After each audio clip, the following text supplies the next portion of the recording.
Si llego a apagar la cámara, a veces porque se pone un poquito lenta, mi computadora está medio vieja como la dueña y a veces no le da para hacer todas las cosas juntas.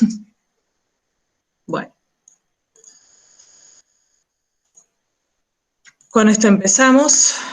Bueno, entonces, como les dije recién, la clase de hoy va a tener que ver todo lo referente a tectónica de placas. Luego vamos a avanzar sobre las glaciaciones y vamos a terminar con algunos conceptos de las corrientes marinas. Vamos a hacer una pequeña introducción histórica en relación a esto que, como dice acá lo de la diapositiva, que a lo largo de la historia en la vida de la Tierra los organismos se van adaptando a esa dinámica espacial y temporal, ya sea por una evolución, por la dispersión o porque se extingan. Esto tiene mucho que ver y espero que un poco también lo vayan como agendando, es una de las cosas que nosotros solemos preguntar cuando tomamos el examen, porque a veces la clase de paleogeografía tiene mucho que ver en cuestiones de conceptos, de cómo se mueven las placas, cómo han ido evolucionando la parte geográfica de la Tierra, y en los exámenes solemos preguntar, bueno, ¿qué tiene que ver la biogeografía con esto? Y bueno, tienen todo que ver, porque si la biota va a estar asentada sobre una geografía dinámica y en movimiento, lo que pase con esa geografía va a afectar directamente a la fauna. A la fauna y a la flora, por supuesto. En esto va a tener que ver esa definición de eso, de lo que implica estas 4 palabras, que es TECO, resumido en lo que es tectónica, eustáticos, el cambio climático y los procesos oceanográficos, que son los que van a afectar, en definitiva, la biota. Y la deriva continental, a su vez, es la causante principal de esos cambios a nivel del mar, tanto también del clima como el origen de islas volcánicas y cadenas montañosas.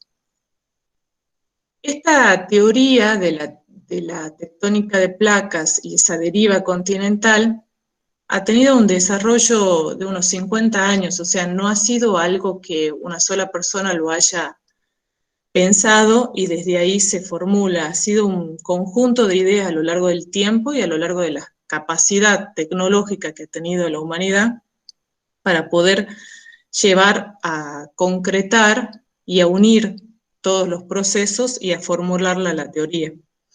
Las ideas, perdón chicos, me tocan el timbre, es alguien que está queriendo entrar. Bien.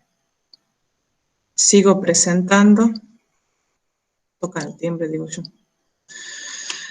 Las ideas predominantes hasta mediados del siglo XX, hay un concepto ahí de inmutabilidad. Esto lo dijo también Norberto como al comienzo. Ahí voy.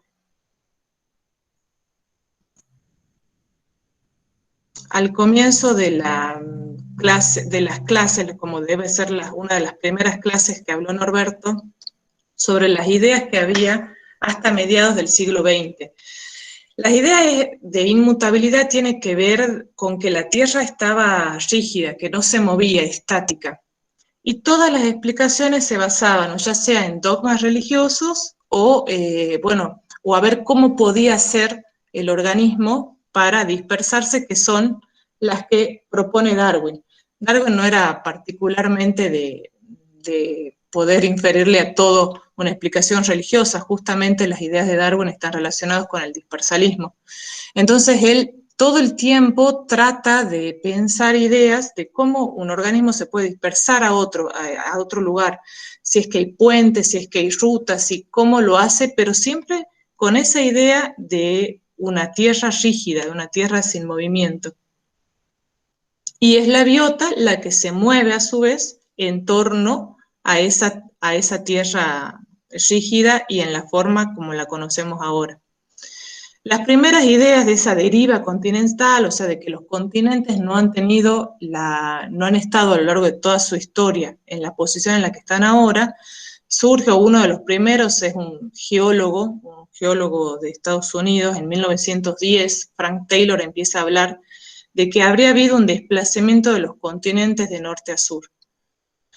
y empieza a postular algunas hipótesis de esa deriva continental basado en que habría un movimiento lateral de los continentes, que son los que formarían las cadenas montañosas, a su vez que las glaciaciones recientes son causadas por movimientos de los continentes cerca de los polos, porque a su vez esto que estamos hablando, los continentes no han estado siempre ubicados donde están.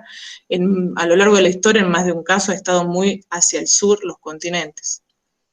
Las cadenas montañosas se formaron por el movimiento de los continentes, los que habíamos hablado, y que a su vez son los causantes de la formación de las cuencas oceánicas y la formación, por supuesto, de los grandes océanos como corolario. Hay algo que a él no logra identificar y o no logra explicar correctamente, es a su vez cómo estas placas continentales y marinas se han ido moviendo a lo largo del tiempo. Él trata de inferir de que podría haber causas como lo que estamos acá escritos, causas de las mareas o fuerza de la rotación de la Tierra, pero ahí no logra explicar ese mecanismo. De hecho, para que la teoría realmente tome fuerza, era lo que faltaba explicar, cómo se movían las placas. Alfred Wegener es uno de los más conocidos en teoría, en torno a la teoría de la deriva continental.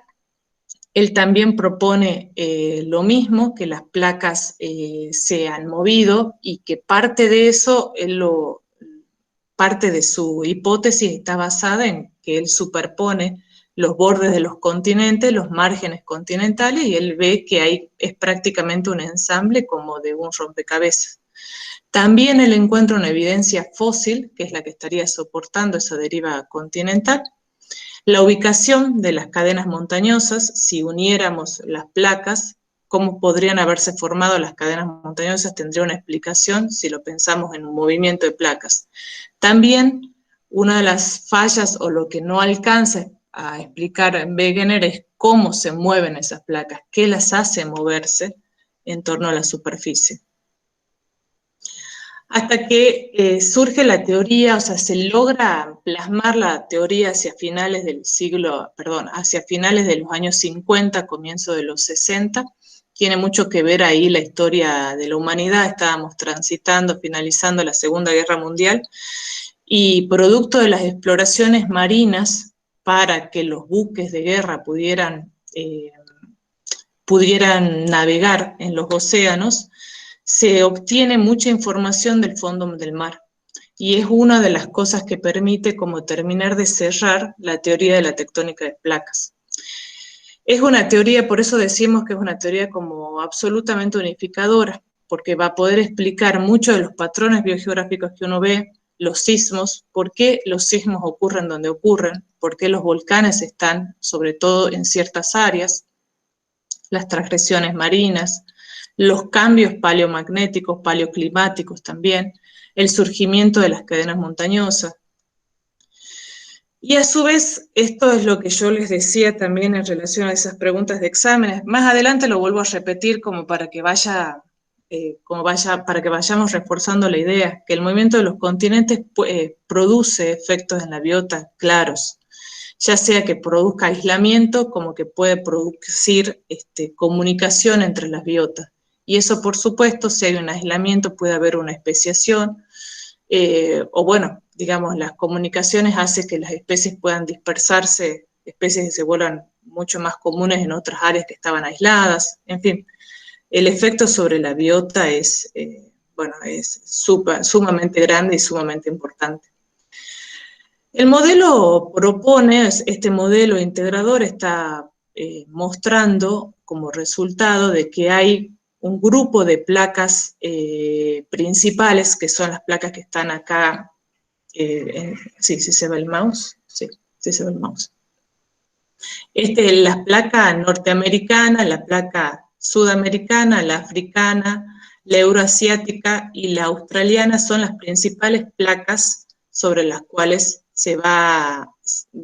vamos prácticamente a trabajar a lo largo de la clase y lo que pasa. Por supuesto que hay algunas placas un poquito más chicas, y a su vez esas placas y cómo se muevan o se desplacen entre ellas son los que van a provocar un contacto convergente o uno divergente o un contacto transformante.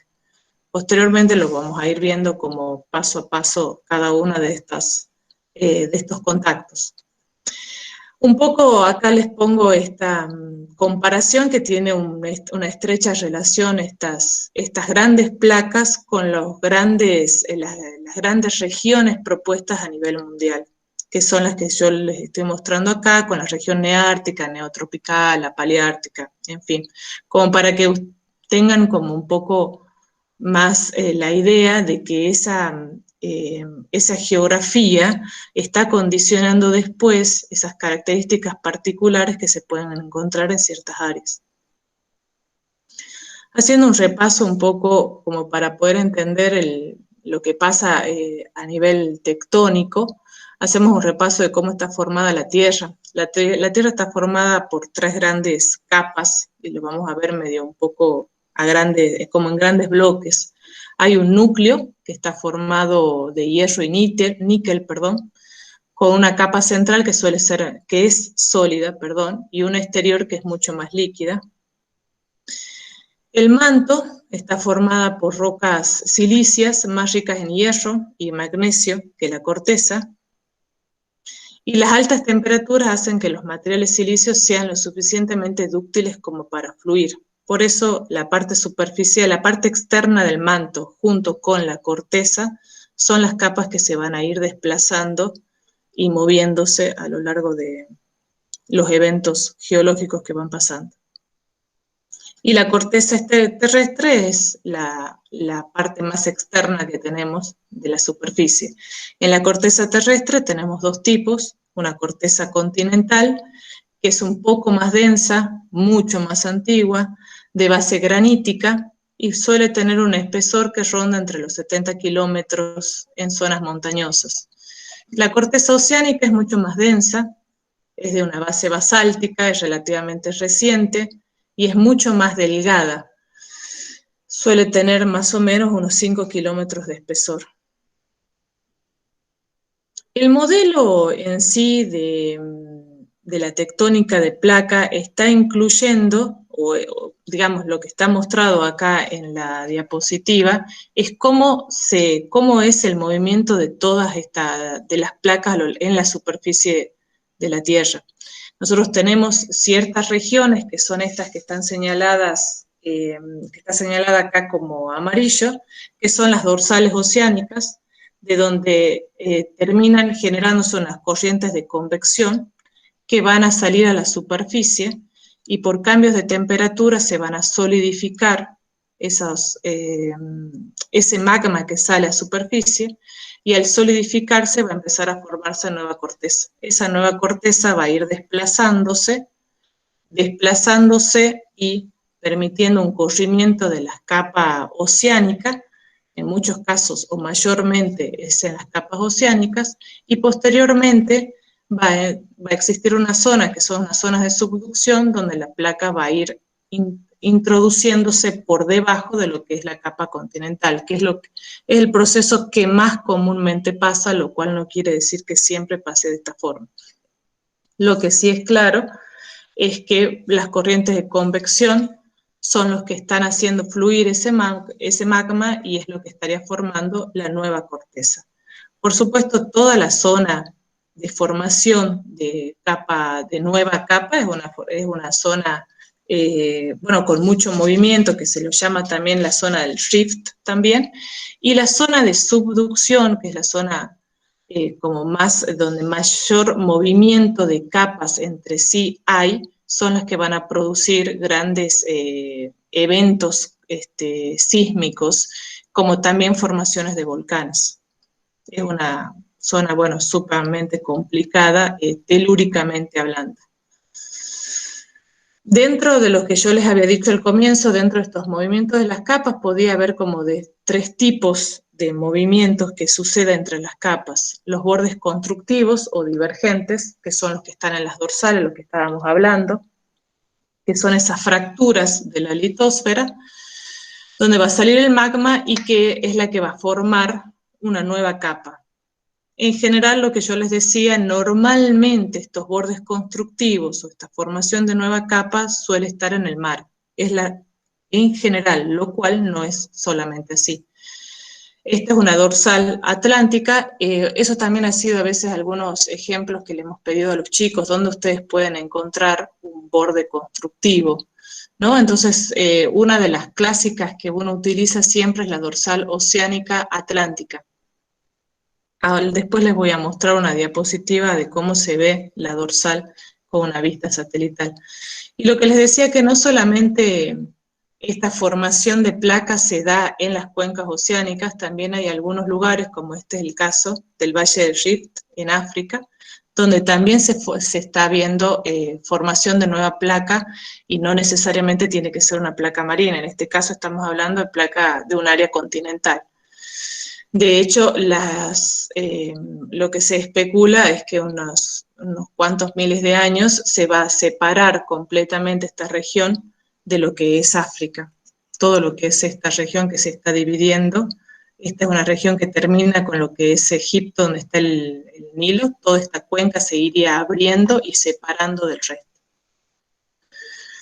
Acá hay otro lugar que es el lago Baikal, que está en Rusia, al sureste de Rusia, también es una región continental donde se está formando nueva capa. En el caso de los bordes destructivos o los bordes convergentes, son las zonas de subducción, es donde se producen o convergen dos placas. Una de ellas, la más densa, es la que se va a hundir y se va a introducir bajo la otra capa, lo que va a producir una pérdida de esa litosfera de la que estábamos hablando. Acá comúnmente una de las cosas, los bordes de estos destructivos, lo más común que pase son los bordes que están entre una placa oceánica y una placa continental. Pero también, que acá es un ejemplo que les estoy comentando, les estoy mostrando toda una gráfica sobre la capa continental y que puede haber dos capas continentales que puedan chocar y una es la que se va a introducir debajo de la otra. Y también esto, aunque puede pasar más comúnmente en los bordes de los continentes, también hay un borde destructivo en la zona de las Islas Marianas, donde está la fosa mariana. La fosa mariana es la zona marina más profunda que tenemos en la Tierra, tiene más de 11.000 metros de profundidad. Esto tenía que ver con lo que yo les decía, que las zonas de subducción son zonas con movimientos telúricos muy fuertes. Y una de las áreas que más comúnmente se habla con este cinturón de fuego son todos los eventos telúricos y volcánicos que ocurren en torno a la placa que está en el Pacífico cuando choca con las distintas capas, con las distintas placas que están a la vuelta.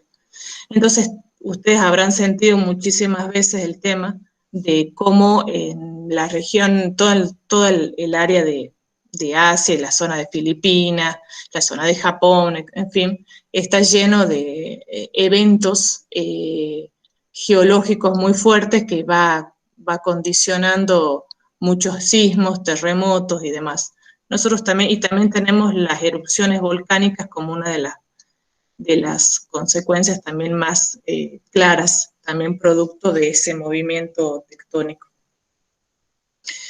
Acá esta gráfica que yo tengo acá solo está hablando, tiene una actualización como hasta el 2015, pero hay una página, estaba mirando una página que tiene National Geographic, después se las voy a poner en la clase, en la página, que ustedes pueden ir como chequeando las últimas actualizaciones de los últimos lugares donde hubo algún evento de estas características de los volcanes y a su vez la magnitud que tiene cada uno de los volcanes que en este momento puede estar activo o no.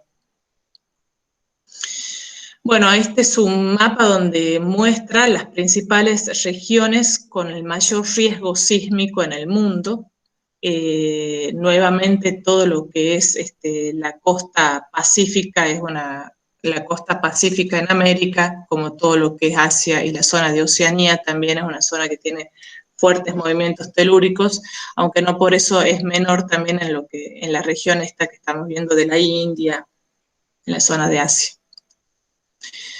Y hay otras de las fallas que pueden ser estos bordes pasivos, que son límites donde no se distribuye, o sea, no se crea nueva litosfera, tampoco se la destruye, sino que las capas entre sí se desplazan una al lado de la otra sin que por eso haya una destrucción de una capa.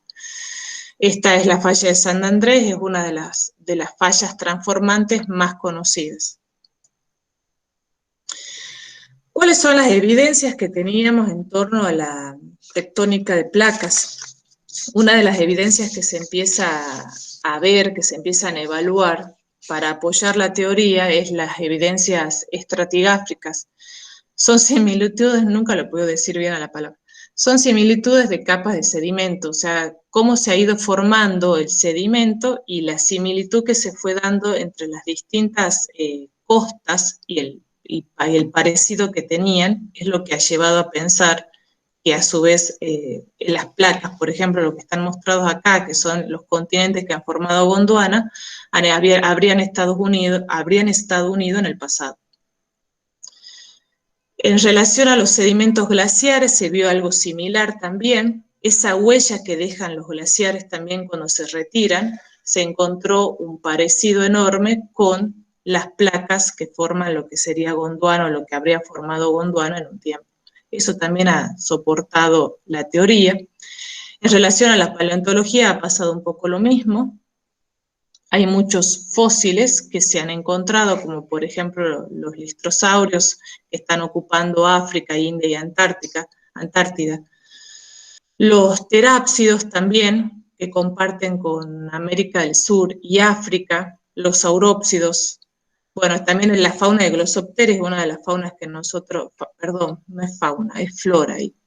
La flora de Glossopteris, que es una de los ejemplos que uno más comúnmente utiliza cuando quiere hablar de una evidencia, de que Gondwana estuvo unido en algún momento. Porque a su vez la flora de Glossopteris ha estado en todos los continentes que actualmente o que en el pasado habrían formado Gondwana. También hay algunas evidencias con bichos actuales. Acá les pongo solo a modo de ejemplo de algunos coleópteros que tienen, si uno ahora lo observa, la distribución de los coleópteros no podría entenderlo si lo ve de una manera aislada, porque están solamente en América del Sur o en Australia. Pero cuando uno lo piensa como una evidencia geológica de que la Tierra está unida, tiene otra comprensión, lo mismo que este pez. Acá también hay otros dos ejemplos más de una flora y de un anuro también, que son los que estarían explicando también o evidenciando, soportando el hecho de que la Tierra estuvo unida. Nosotros en insectos también tenemos varios ejemplos que a veces yo se los ponía a los chicos en las clases también.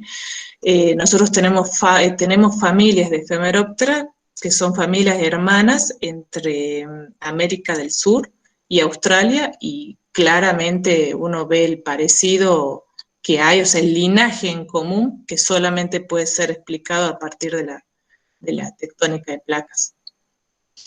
Otra de las evidencias que soportan la teoría es el paleomagnetismo, es ese magnetismo que se forma cuando la roca se solidifica, sobre todo la roca que tiene hierro, se va a ubicar, el polo de la roca se va a ubicar de acuerdo al polo magnético de la Tierra.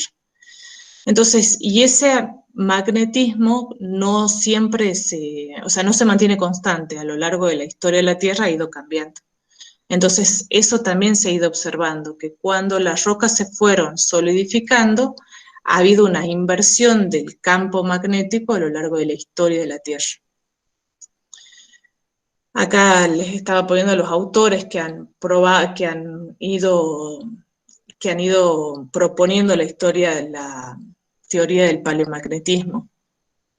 Y a su vez, lo que yo les decía recién, que hay unas variaciones del campo magnético terrestre, o sea que no siempre ha estado así, y ese campo y esas variaciones del campo magnético hay como unas inversiones totales que se producen más o menos entre 100.000 años a 10 millones de años. Tampoco es constante ese cambio del polo magnético. Lo que sí es claro, el patrón que va a dejar, y es muy observado, o sea, es bastante sencillo de observar cuando cuando se han visto las imágenes que tiene el fondo oceánico. Hay un patrón que se llama, que es lo que está acá, a la derecha, un patrón de cebra que, que va dejando estas rocas que se van formando y cómo se van ubicando en función del polo magnético y la polaridad de ese polo magnético, ¿no? Esta es más o menos esto lo que uno puede observar, no es más o menos, es lo que se puede observar en función a la edad que tiene la corteza oceánica. Estamos hablando acá de lo que es la cuenca oceánica del Atlántico. Si ustedes se fijan, todo lo que está en colores más oscuros, más rojitos, rojos, fucsias, una cosa así, es la corteza más reciente, y a medida que vamos avanzando hacia los continentes, la antigüedad de estas placas se incrementa notablemente, siendo a su vez las zonas más azules las más antiguas. Acá hay otro ejemplo ya de lo que sería también en función de la antigüedad de las placas de todo el planeta. También ustedes pueden ver ciertas regiones como, bueno, bueno, acá tienen las tonalidades, son diferentes, pero lo que es más lila sería esto, creo yo, son las placas con mayor antigüedad, o las regiones de corteza con mayor antigüedad. Acá siempre hacemos como una pequeña síntesis geológica. Ustedes, por supuesto que también lo han ido viendo con más detalle supongo, cuando han cursado paleontología, bueno, no, que ya no se llama paleontología. Bueno, la materia con el Daniel García López, seguramente ven parte de esto con mucho más detalle, sobre todo la evolución que va teniendo la biota a lo largo de la Tierra. Acá vamos a hacer como un poco, como a grandes rasgos, algunos eventos más grandes sobre lo que pasa con las placas continentales. Primero se habla de un supercontinente que se llamó Rodinia, que es un ensamble muy antiguo, de más de 1.300 millones de años. Y como ustedes también, a otra cosa que es importante como que presten atención es la ubicación en relación a los polos del planeta. En este caso, no está muy hacia el sur. Después lo vamos a ir viendo cómo esas placas en algunas etapas han estado mucho más al sur de lo que están ahora.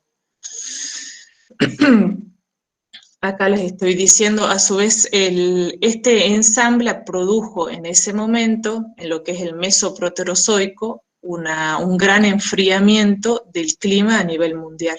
Por eso también estaba un poco puesto acá, y de hecho es una de las etapas donde hubo una de las primeras glaciaciones que sufrió la Tierra.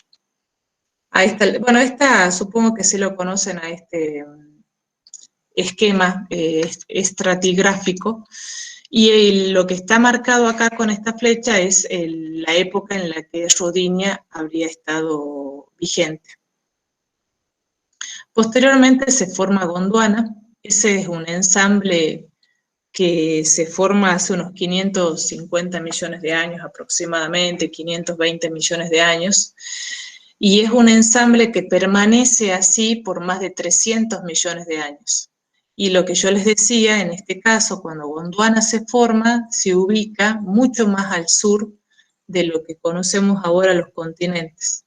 Y son fragmentos de América del Sur, África, India peninsular, Madagascar, Arabia, Antártida, Australia, Nueva Zelanda, Nueva Guinea, Nueva Caledonia y Tasmania. Lo que está marcado en rojo es todo el tiempo que ha durado Gondwana unido.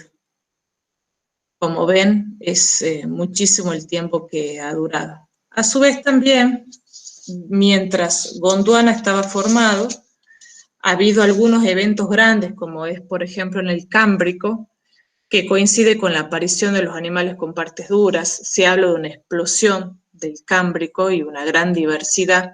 En muchos casos está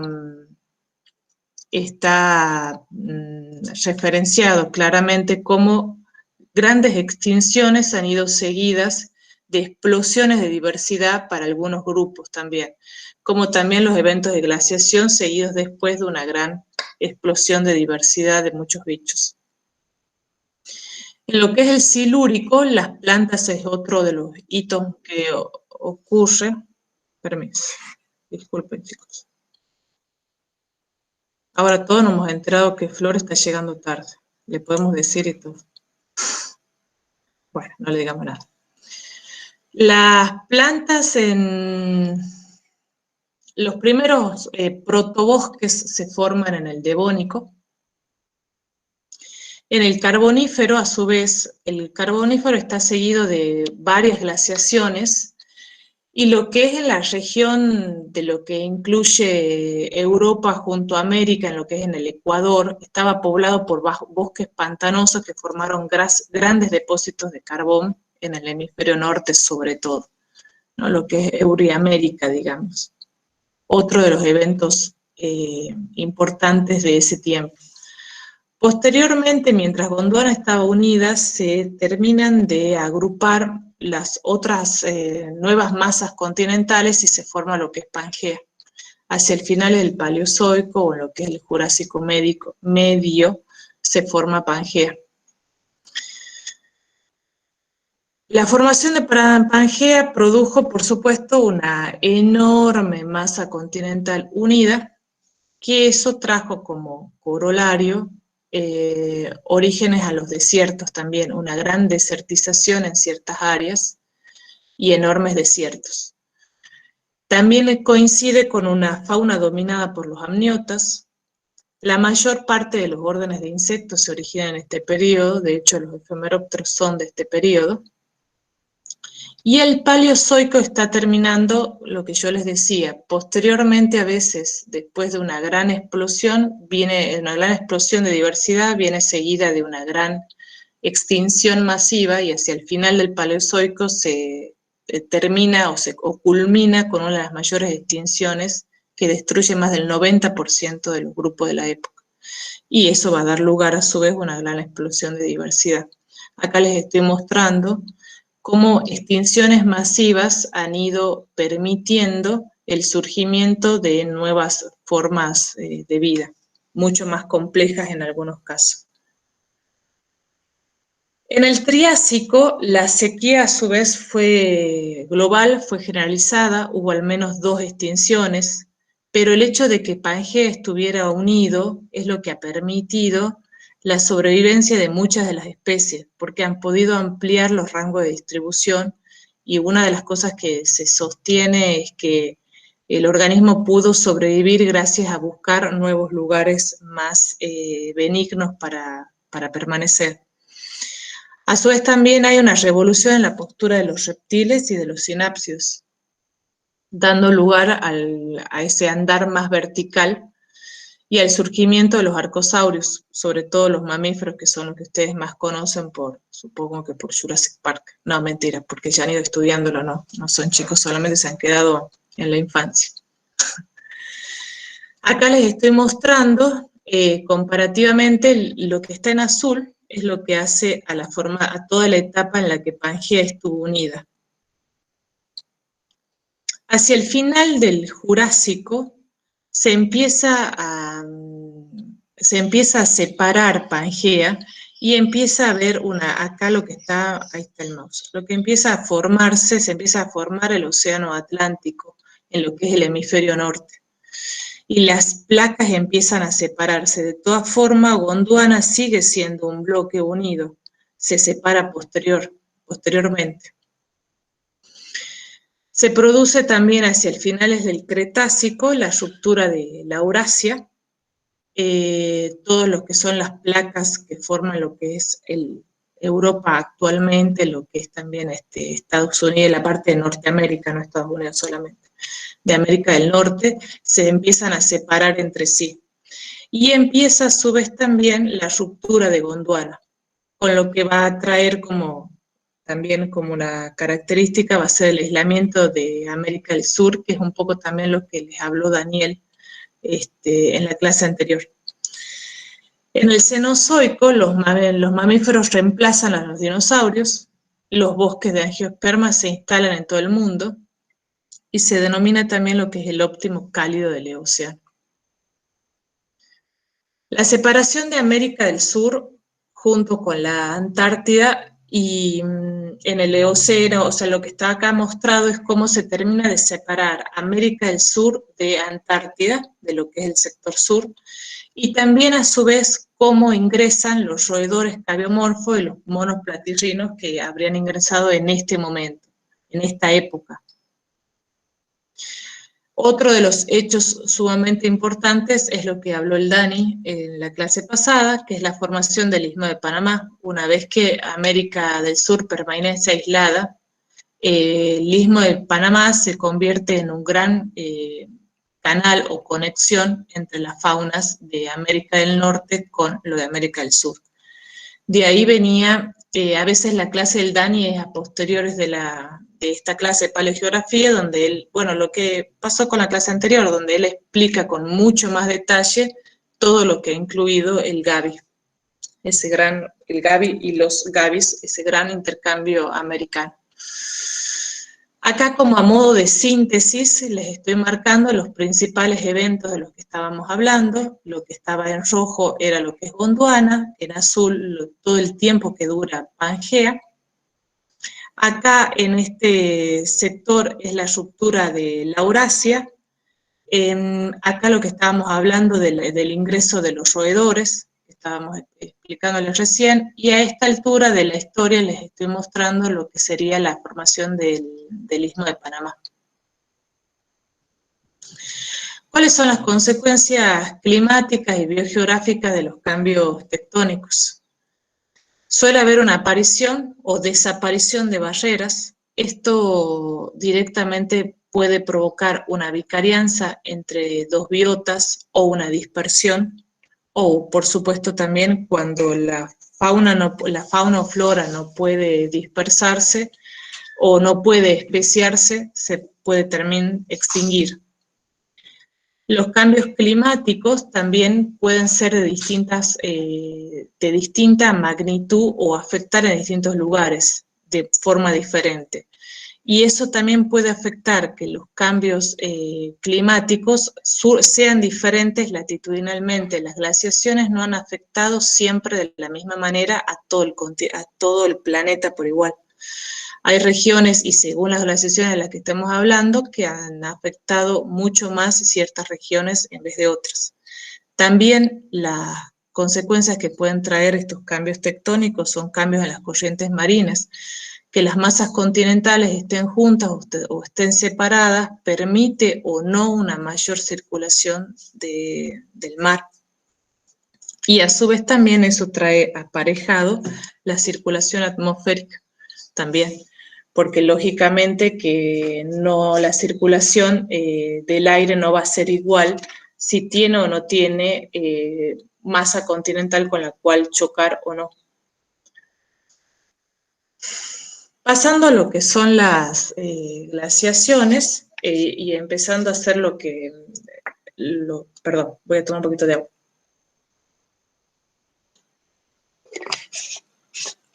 Los grandes eventos de glaciación que ha sufrido el planeta, vamos a hacer algunos síntesis de algunas de las glaciaciones más importantes que se conocen. La primera glaciación se conoce como la glaciación huroniana y se produjo alrededor de hace unos 2.400 a 2.100 millones de años. Pero ha sido una de las glaciaciones, o ha sido la glaciación la más larga de todas. Más de 300 millones de años la glaciación duró. La segunda edad de hielo es la que se conoce como la glaciación que se llama la Tierra en forma de bola de nieve, porque se habla de que ha sido una glaciación de tal característica que toda la Tierra quedó cubierta de hielo. Más o menos esta glaciación está datada hace unos 850 millones de años a 635 millones de años, en lo que es la edad proterozoica. Y más o menos la imagen de lo que sería una tierra completamente cubierta de hielo sería una cosa así. La tercera glaciación es la glaciación landina sahariana, que corresponde a una serie menor de sucesiones de glaciaciones seguidos por periodos interglaciares que han ocurrido más o menos hace unos 460, 430 millones de años atrás. La cuarta glaciación es la glaciación Karoo, que tuvo extensos periodos glaciares, más o menos la datación es de hace unos 350, 250 millones de años atrás. Y la quinta era de hielo es las glaciaciones del Cuaternario, son las glaciaciones que más se conocen, de la que más evidencia ha habido y a su vez de las que se han filmado las películas de la era del hielo, está basada en estas glaciaciones del Cuaternario. Ya son periodos glaciares más o menos extensos que duran, la extensidad de estos periodos más o menos entre unos 40.000 años más o menos a unos 100.000 años. Acá en lo que es lo que está marcado acá en morado son las distintas glaciaciones estas que les acabo de nombrar y más o menos, o sea, no más o menos, sino el grosor de las flechas está indicando la duración de las glaciaciones, para que ustedes tengan como a modo comparativo qué tan largas han sido estas glaciaciones. Una cosa que también se trató de explicar es qué es lo que ocasionan las glaciaciones, qué las provoca o por qué se provoca, qué ocasiona que la Tierra se pueda enfriar de tal manera y convertirse en toda una bola de nieve, ¿no? Una de las cosas que está afectando y que está provocando las glaciaciones son esos cambios en la órbita, son los ciclos de Milankovitch de los que se habla, que es la variación de la forma de la órbita debido a la atracción del resto de los planetas en el sistema solar. Y que esa variación de la órbita varía entre ser circular a ser ligeramente elíptica. Y otra de las cosas que termina de afectar que termina de ocasionar o provocar las glaciaciones es la inclinación axial, que es el eje de giro de la Tierra que cambia su inclinación lentamente con el tiempo. Y también está lo que es la precesión de la órbita de la Tierra, que va a ser ese cambio en la dirección del eje de la Tierra que va a girar en 26.000 años alrededor de ese eje de la elíptica. Yo siempre pongo más o menos.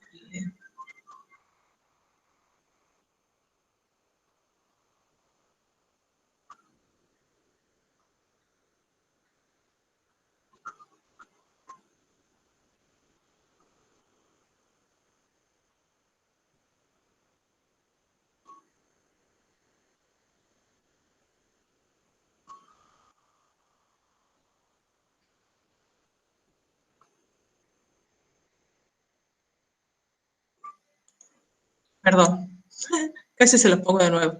Bueno, lo que quería un poco graficar es esto de lo que estábamos hablando, que por ahí es un poco confuso, el cómo cambia la rotación de la Tierra y cómo a su vez cambia en el eje la rotación del planeta. Entonces siempre trato de mostrarles con un ejemplo así para que ustedes lo puedan visibilizar un poco más claro.